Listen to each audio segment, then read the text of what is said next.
Water, the liquid that oceans are made of.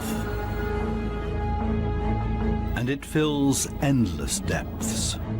Only few will venture out into the endless open ocean of this vast underwater world. Most of the ocean inhabitants live in the city, as it were, like human societies. Very close together, with friendly neighbors and nasty co-tenants. While dangerous robbers lurk around at the edge of town.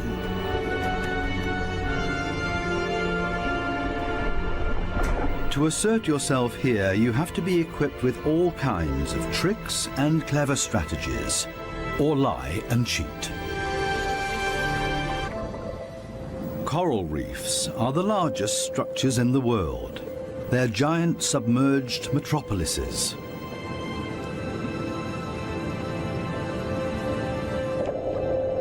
Millions of different inhabitants live in these cities. A universe with coral palaces and soaring towers.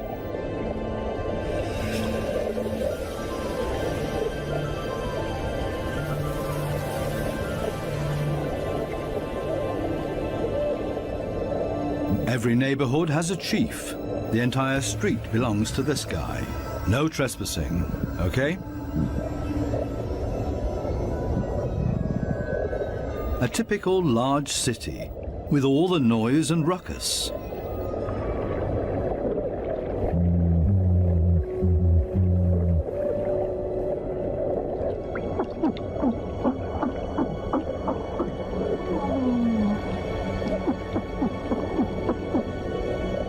Even this little porcupine fish bleats around. It creates this sound with its swim bladder.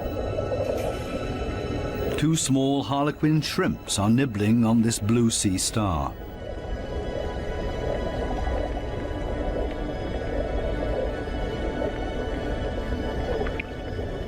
If someone else shows up, he will catch hell.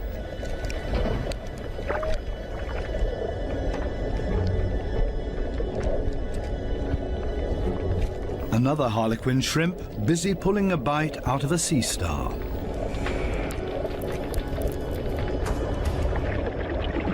Moray eels in disagreement.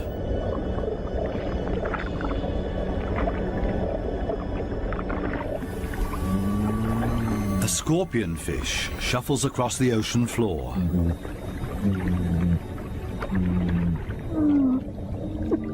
Everything and everybody makes a lot of noise. A boxer crab threatens everybody that comes by, holding two poisonous anemones in its claws. At least the anemone reef looks peaceful. Or does it? The clownfishes are having a huge squabble. Who does this anemone belong to? We can hardly see this fish, but he's easy to hear, a crocodile fish. Does this giant puffer fish hear something?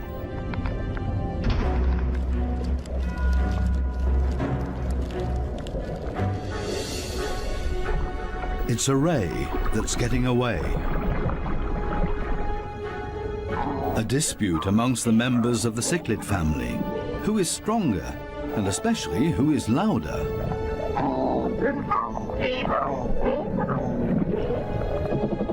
Two Walkman fish are noisily trying to woo a female.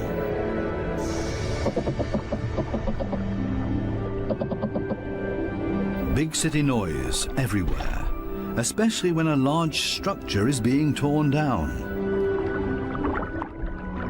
Everybody lives in their own way in this noisy metropolis. Some hover above it all, but others are more down to earth and literally live in the coral sand. These goatfishes, for example, they plow through the ocean floor and catch smaller animals between their teeth. They use their barbels like a dowser.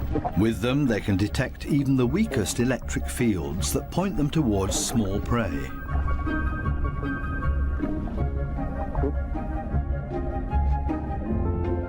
These gobies also dredge through the sand and feed on what they find in there.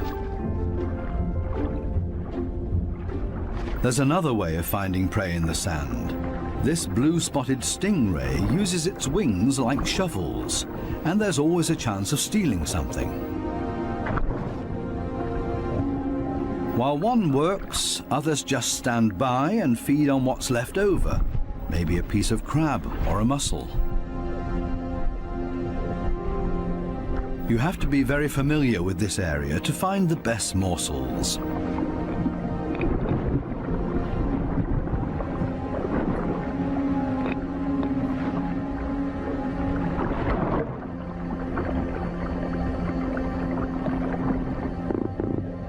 This triggerfish uses a strong stream of water. The fish blows away the sand to unearth whatever is hidden inside it. Others are quick to steal whatever they can.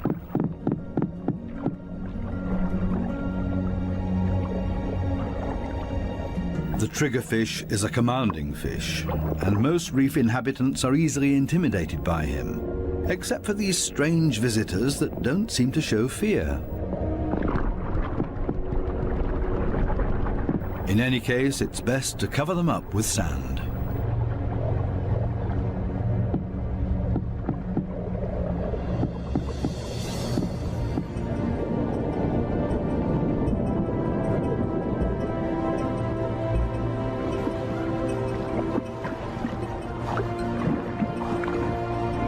It's not easy for a small fish in a big city. There's always somebody with bad intentions, and you have to be extra careful not to get swallowed, like these moon wrasses, for example. So it's always safer for the smallest among the reef inhabitants to show up in schools. It's difficult to keep an eye out for only one little fish, and as a result the predator often grabs blindly at nothing and comes up empty. To show up in a big mob is always safest. Others are easily distracted at the sight of so much prey all at once. This easygoing giant pufferfish would never have a chance here anyway. Being part of a school of fish is always the best protection from predators.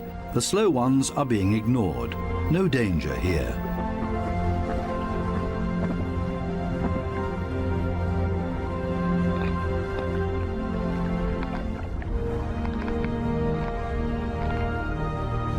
The school distributes the danger.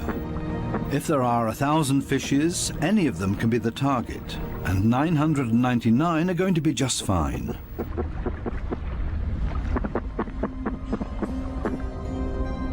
But what about loners, or those that live as a couple?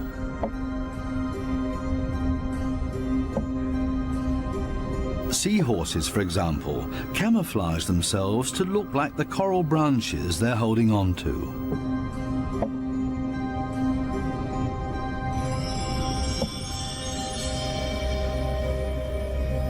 Even more difficult to see. Where is the animal here?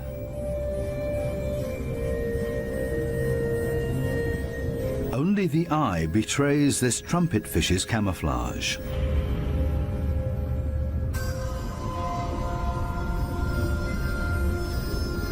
They do everything to not look like themselves. Ornate ghost pipefishes. They're inseparable, a couple. The female is already carrying eggs in her extended belly. Before long, the male will fertilize her eggs. They are still regular fishes, despite their unique costume. This one looks like torn-off seagrass. The spiny waspfish rocks back and forth in the current.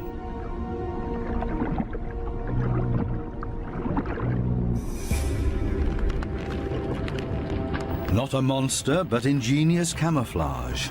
A spider crab that's decorated its head with a sponge. This will deter any predator.